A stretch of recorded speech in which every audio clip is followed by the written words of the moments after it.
এবং আজকের এই কর্মী সভায় কোরআন থেকে তেলাওয়াত করছেন আলহাজ আব্দুল ওয়াহাব কাকা। সবার সেরা বিরোধবাসী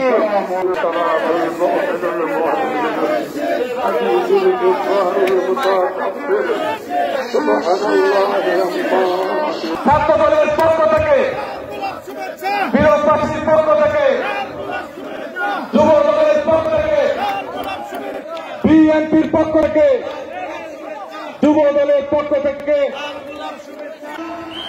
সহ মিজান সহ বিশাল একটা মিছিল আপনাদের সামনে অভিবাদন আপনার করতালির মাধ্যমে স্বাগত জানিয়েছেন। আব্দুল খালেদ চেয়ারম্যান ইনসানকে স্টেজে মঞ্চে আসার জন্য বিশেষভাবে অনুরোধ করছি।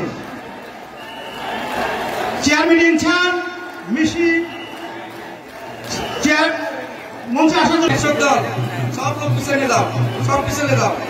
এই শাহজুল ভাই সব লোককে একটু পিছিয়ে দেন, মহিলা করে বসার ব্যবস্থা করে দেন, মহিলা করে বসার ব্যবস্থা করে দেন।